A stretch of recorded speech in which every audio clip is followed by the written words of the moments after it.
Hello tout le monde, j'espère que vous allez bien. Aujourd'hui, comme je vous avais dit la semaine dernière, je vais vous parler un peu des dessous du milieu de la mode et de l'auto-entrepreneuriat. Déjà, on va poser les bases euh, sur quelques, j'ai envie de dire, définitions, en tout cas, idées qu'on se fait à l'heure actuelle de la mode et de l'auto-entrepreneuriat. Pour commencer, la mode, personnellement, je trouve ça mais tellement inspirant et créatif. En fait, c'est-à-dire que je trouve que dans la mode, tout est créatif. C'est. Alors, comment dire Euh, En gros, j'estime que, ok, certes, il y a des choses qui sont plus ou moins créatives, mais il y a toujours une part de créativité dans la mode. Qu'importe ce que tu fais, quelque part, je trouve. Voilà, c'est mon avis. Du coup, en fait, je trouve ça tellement inspirant parce que, bah, en fait, peu importe qui tu es, il y a toujours au moins une chose que tu vas aimer qui est dans la mode. Genre, c'est obvious. C'est-à-dire que j'ai n'importe quoi, mais typiquement, je sais pas, t'es une meuf du 16, bon bah tu trouves un truc enfin, je sais pas, tu passes devant une boutique Chanel, t'aimes bien. Je dis n'importe quoi, qu'on s'aime bien, d'accord, c'est pas parce que t'es une meuf du 16 que t'es obligé d'aimer Chanel. Mais voilà, en gros, en fait, tu trouves toujours un truc que tu vas aimer dans la mode. C'est pas possible qu'il y ait rien qui te plaise parce qu'en fait, bah, sinon t'es naturiste, je pense. Je pense. Parce que étant donné que, enfin, vous êtes au courant quand même que même genre Zara, H&M, C&A, Shein, ASOS, que sais-je, c'est quand même d'abord dirigé par les maisons de luxe, voire semi-luxe. Voilà, j'espère que vous êtes au courant, au pire des cas, sinon je vous le dis. Pour les personnes qui ne voient pas ce que je veux dire, je vous conseille d'aller voir la scène du Diable s'habille en Prada 1, où il y a Miranda qui parle du pull bleu. Voilà. Tapez Diable s'habille en Prada, pull bleu, je pense que vous allez trouver la scène sur YouTube très facilement. C'est la scène iconique du premier film, enfin une des scènes iconiques du premier film, mais qui exprime très clairement ce que je veux dire, genre. Mais donc ça c'est pour le milieu de la mode sur le fait que, genre, tu trouves toujours midi à 14h, genre, tu trouves toujours quelque chose à manger, genre. Pour le milieu de l'indépendance, donc de l'autre entrepreneuriat, bon, je vais dire indépendant, enfin, le milieu de l'indépendance ou le fait d'être indépendant parce que ce sera plus court, euh, c'est clairement genre vu comme étant de la liberté au max. Parce que bah, t'as pas de patron. Donc tu mets le temps de travail que tu veux. Si tu veux travailler qu'une heure, si tu veux travailler 5 heures, si tu veux travailler 6 heures, toute la nuit. Si t'es un oiseau de nuit, bah du coup travailler la nuit. Si t'es plutôt un lève-tôt, bah du coup peut-être travailler que le matin, comme ça t'as ton après-midi libre. Enfin, vraiment c'est la liberté, genre vraiment l'indépendance, c'est vraiment la, la définition de la liberté quelque part. Et en fait, sur les réseaux sociaux, on montre beaucoup toutes les réussites de ces deux milieux. Donc ça peut être par exemple les événements, les shootings, les clips vidéo, mais aussi les chiffres d'affaires. Mais en fait, il y a toute une réalité qui est derrière, qu'on ne vous montre pas et dont on ne vous parle pas assez, je trouve. C'est-à-dire que, bah, par exemple, le fait d'être indépendant, il faut que tu sois visible. À l'heure actuelle, quel est le meilleur moyen pour que tu sois visible pour avoir de la clientèle? C'est les réseaux sociaux. Et en fait, du coup, tu deviens dépendant des réseaux sociaux. Et donc, bah, en fait, tu es tout simplement obligé de filmer, monter du contenu, de parfois scripter les vidéos, de créer des posts, de vraiment, genre, tout un côté management des réseaux sociaux. Et en fait, tout ce temps où tu travailles sur ton contenu, bah, il n'est pas facturé. C'est du temps où tu n'es pas avec de la clientèle, et donc du coup, tu ne fais pas de chiffre d'affaires, tu ne fais pas d'argent. Sauf qu'en fait, bah, tu es obligé de faire ça pour essayer d'avoir de la clientèle. Sauf que, bah, en fait, si tu n'as pas de clientèle, bah, du coup, tu n'es focus que sur ça, en espérant avoir de la clientèle. Et si tu as de la clientèle, bah, du coup, tu ne peux plus te focus sur tes réseaux sociaux, donc ça te fait perdre de la clientèle. C'est un peu le savant qui se mord la queue, quoi. Et au final, en fait, avec ça, euh, bah, moi personnellement, par exemple, j'ai vraiment la sensation d'être community manager. Alors déjà, de base, moi, comme je vous ai dit dans la précédente vidéo, j'estime que on va dire que pour les personnes qui sont nées entre 90 et 2010 à peu près, on a tous la capacité et toutes de devenir community manager sans faire d'études, je pense. Parce qu'en fait, on consomme réseaux sociaux, on filme, on monte, enfin, dans notre vie personnelle quotidienne, on utilise les réseaux sociaux. Donc en fait, pour moi, il n'y a pas forcément de... Enfin, j'estime qu'on peut tous devenir community manager. Mais du coup, quand tu deviens indépendant, en fait, t'es limite obligé d'être community manager. Parce que, bah... Enfin, en tout cas, moi, c'est ma sensation. C'est que vraiment, tu deviens community manager de toi-même, en plus de ça. Genre en mode, tu parles de toi et de ton expertise. Parce que, bah, en fait, c'est le seul moyen que d'avoir de la clientèle. Et c'est pareil, c'est genre, que ce soit dans le fait d'être indépendant ou dans la mode, genre, on vous dit qu'il y a de la place pour tout le monde. Mais en fait, c'est faux. Enfin, il y a de la place pour tout le monde, ok, oui, c'est vrai. Sauf qu'en fait, le marché est surchargé. Vraiment, genre, il est énorme le marché.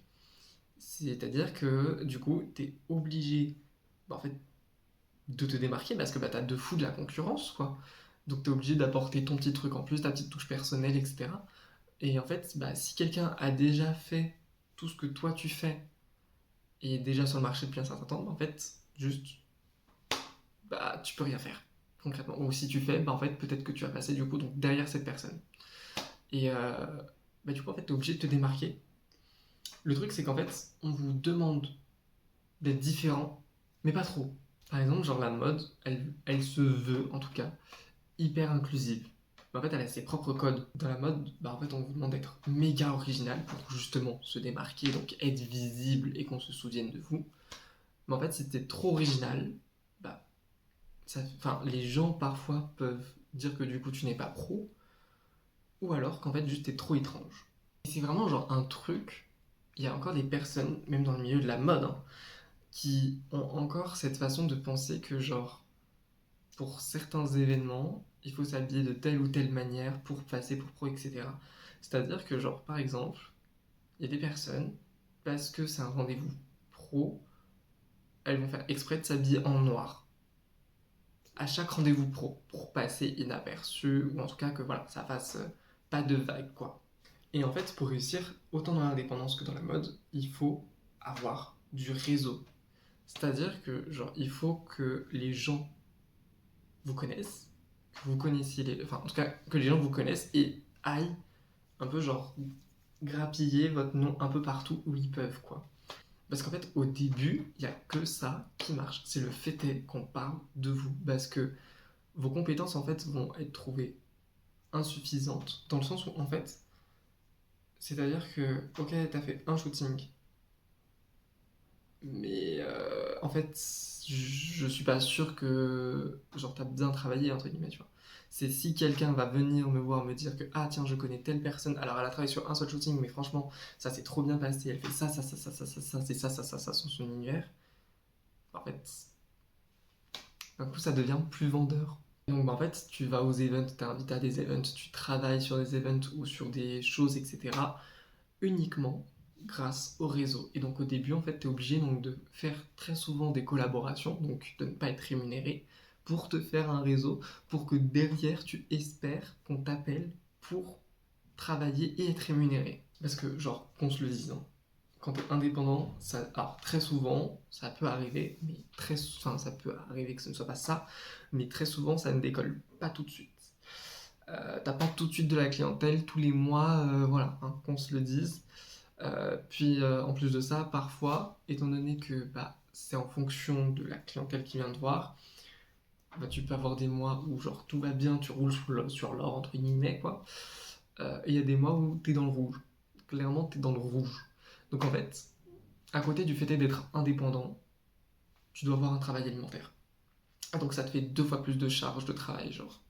Alors, autant d'un côté, ça peut te faire du coup 2 sources de revenus, donc plus de revenus. Mais quand il n'y a que le taf alimentaire qui marche et pas l'indépendant, bah en fait tu te retrouves à travailler donc sur les réseaux sociaux pour ton côté indépendant, et à côté tu as ton travail alimentaire et donc en fait tu fais des journées facilement qui peuvent atteindre les 10 heures de travail avec qu'une partie qui est rémunérée, l'autre partie, bah non. Voilà. Et en fin de compte, en plus de ça, tu fais pas forcément quelque chose qui te passionne parce que qu'on se le dise, quand tu es indépendant, c'est pas forcément les réseaux sociaux de base qui te passionnent. c'est le travail que tu fais. Sauf que, bah, en fait, t'es obligé, donc, encore une fois, de passer par les réseaux sociaux pour avoir du réseau. Donc, t'es obligé de te passionner, en tout cas de t'y intéresser, de savoir comment ça marche, etc. pour bah, avoir de la clientèle. Et en fin de compte, t'es un peu obligé de passer par cette étape de, comme je disais au début, monter, filmer, créer, etc. Et le truc, c'est que, en fait, qu'on se le dise, et j'en fais partie, hein, mais c'est pour ça que d'ailleurs je fais cette vidéo, euh, en fait, on montre pas tout ça sur les réseaux sociaux, du fait est qu'il y a beaucoup de personnes qui sont en indépendant, qui ont un travail alimentaire à côté, ou que juste ça les saoule parfois de filmer une vidéo, très concrètement. On montre pas tout ça, mais parce que bah faut vendre du rêve, parce que bah faut vendre nos services, et pour vendre nos services, bah faut vendre du rêve, très concrètement, comme toute entreprise en fait, au final. Je prends je prends l'exemple des fast-food. Quand ils font une publicité pour un sandwich, etc., vous savez, ils sont bien gros, bien big, etc. Parce que c'est pour vous donner envie de le manger. Mais bah, en fait, si vous montrez tout de suite la réalité de voilà, c'est tenu par des petits bâtonnets, et c'est pas forcément de la vraie nourriture qui est utilisée pour faire tel ou tel produit, euh, bah en fait, forcément, ça va pas forcément vous donner envie qu'on se le dise. Donc, on ne montre pas tout ça et on ne parle pas de tout ça sur les réseaux sociaux en tant qu'indépendant. Sur le fait est qu'il y a des jours, c'est compliqué parce qu'en fait, on n'a pas envie de poster, on n'a pas envie de monter, on n'a pas envie de filmer, on n'a pas envie de créer, on n'a pas envie de scripter. Euh, le fait est qu'il faut réfléchir facile 3 mois à l'avance sur les posts, sur les réseaux sociaux qu'on va faire, peut-être les décalages qu'il y a, parce qu'il y a eu un événement en cours. Le fait est aussi que bah faut acheter du matériel pour tout simplement comment dire, par exemple donc des clés USB ou alors des cartes mémoire pour garder en mémoire tout ce qu'on a, pour ensuite bah, vous le montrer une fois que c'est l'heure de vous le montrer quoi. Mais on ne montre pas tout ça, c'est qu'en fait c'est des dépenses, c'est du temps et très souvent derrière bah, il n'y a pas de rentrée d'argent, donc en fait il y a un peu cette sensation de travailler pour rien. Mais en même temps, enfin, on fait ce qu'on aime quelque part parce que bah, même si, ok, on n'aime pas forcément les réseaux sociaux, on fait quand même quelque chose qui nous plaît grâce aux réseaux sociaux. Dans le sens où, bah, par exemple, euh, vous donnez un conseil mode, peut-être que ça va me saouler de filmer la vidéo, mais je vais aimer vous donner le conseil. Vous voyez? Donc, mais tout ça, bah, on parle pas, on n'en parle pas et on ne montre pas. Pour vous vendre du rêve et pour que vous nous appeliez. Et pareil, quand je vous parle de vendre du rêve, c'est-à-dire que des marques luxe, on va dire luxe, voilà, voire même parfois semi-luxe, euh, ils adorent, enfin elles adorent les personnes reconnues ou connues, et ou connues. Euh, si vous n'êtes pas dans une de ces deux catégories-là, on ne va vous prêter aucun vêtement, que ce soit très clair. On va vous regarder, on va vous dire non. Voilà. C'est-à-dire que, bah, par exemple, si on ne connaît pas la vendeuse ou le vendeur, on veut aller dans la boutique pour essayer donc de juste emprunter une pièce et puis on la rend, etc. Pareil pour les showrooms. Clairement, les showrooms, c'est vraiment genre l'exemple typique euh, de bah, en fait, si on ne vous connaît pas, c'est même pas la peine d'essayer d'appeler, de passer la porte ou quoi, c'est juste niette. Et soit on vous connaît pas, soit on ne connaît pas la personne pour qui vous travaillez, hein. C'est mort, même pas un rêve. Et aussi, bah, il y a le côté lucratif du fait, je crois que c'est ça le terme, mais en mode, qu'est-ce que eux, ça va leur apporter si, bah, par exemple, vous travaillez pour un shooting, vous n'êtes pas rémunéré, c'est juste pour poster sur Instagram, faut pas rêver, c'est sûr que c'est niette, parce qu'en fait, eux, derrière, ils ont juste la visibilité d'Instagram, c'est pas utile. À la limite, si c'est pour un magazine, oui, mais si c'est juste comme ça pour un shooting comme ça, ils n'ont pas d'intérêt, qu'on se le dise. Donc, sauf si vous avez un certain nombre d'abonnés, etc. Comme je vous dis, si vous êtes connu ou reconnu, hein, très clairement. Voilà, à mon avis, si Lena Situation veut juste faire un shooting comme ça, et donc elle veut emprunter, je dis n'importe quoi, mais un top, on va pas lui dire non. Parce que Lena Situation, qu'elle a combien d'abonnés sur YouTube, sur Instagram, etc. Qu'on se le dise. Et du coup, en fait, pour être choisi, bah, il faut être connu. Parce que bah, pour être connu, il faut être choisi pour faire du travail. Voilà. C'est un peu le paradoxe au final de la mode, voilà. Et même de l'indépendance au final. Parce que bah, même en termes d'indépendant, en fait. C'est-à-dire que, et ce que je vous disais sur le fait de réseauter, c'est-à-dire que bah, euh, vous n'allez pas aller voir quelqu'un que vous ne connaissez pas pour vous donner des conseils ou faire ceci ou ça ou quoi. Qu'on se le dise. Euh, En tout cas, je parle d'un point de vue mode, parce que d'un point de vue psychologique, c'est autre chose. Euh, donc forcément, en fait, bah, ça passe par la recommandation sur le fait est que, ah, bah, il a conseillé telle ou telle personne que je connais ou que je suis et que je sais que, bah, voilà, j'aime bien cette personne. Donc ça veut dire que, bah, potentiellement, en fin de compte, je vais peut-être apprécier ce que la personne qui a conseillé va me conseiller aussi. Peut-être que je vais apprécier l'expérience.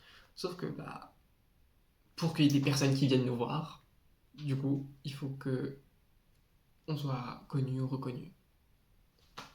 Normalement, quand même, pour terminer sur une note positive, quand même, parce que bah, là, je vous ai parlé un peu de tous les derrière, du coup, qu'on ne montre pas et qui sont négatifs, qu'on se le dise, pour la plupart. Parce que, bah, encore une fois, bah, en fait, si on vous montre toute la réalité, bah, forcément, ça ne vend pas du rêve. On vous montre tout ce qui est positif, mais on vous montre pas forcément ce qui peut être négatif. Euh, et donc, bah, forcément, il y a plus de choses à dire en termes de négativité qu'en termes de positivité, vu qu'on vous montre tout positif. Mais la mode reste un milieu hyper créatif, encore une fois. Que ce soit la mode ou l'indépendance, ce sont des milieux où, du coup, tu fais plein de rencontres. Donc, c'est trop bien. Parce que, du coup, tu rencontres plein de types de profils, plein de personnes. C'est juste génial. Et en plus de ça, tu peux faire plein d'événements, travailler pour plein d'événements. Ce qui est génial aussi au final, parce que bah, du coup, quand ça sort, tu peux dire, bah, moi j'y étais. Et qu'est-ce que c'est génial. Genre, littéralement, quand il y a le clip vidéo qui est sorti de l'Uncam de Kelia, euh, j'étais mais comme un dingue à me dire, mais j'ai été là, quoi. Genre, c'est mon travail qui a été là. C'est juste une folie, quoi. Et vraiment, genre, cette vidéo, elle est pas là pour vous décourager, pour vous dire, ouais, non, faut vraiment pas que vous fassiez. C'est pas ça, qu'on se le dise. Si vous voulez vous lancer en tant qu'indépendant, moi, je ne peux que vous encourager, vraiment, en tant qu'indépendant, je ne peux que vous encourager à le faire. Tout ce que je veux faire là avec cette vidéo, c'est montrer une part, enfin, en tout cas, parler de la réalité, la vraie réalité qu'on ne vous montre pas, je trouve, suffisamment sur les réseaux sociaux. Qu'on se le dise. En tout cas, moi, je vous invite à vous abonner, mettre la cloche de notification, mettre un petit like, un petit commentaire. Surtout si vous avez une expérience dans la mode ou dans le fait d'être indépendant, mettez un commentaire. Je veux trop avoir votre avis sur tout ce que je viens de dire. Voire même si genre vous voulez vous lancer ou quoi, ok, vraiment genre n'hésitez pas à laisser les commentaires parce que j'aime trop lire les commentaires, vraiment. Très sincèrement, j'ai ma bretelle qui est partie. Ça signe la fin de vidéo. Donc ouais, voilà. Et puis bah, moi je vous fais des bisous.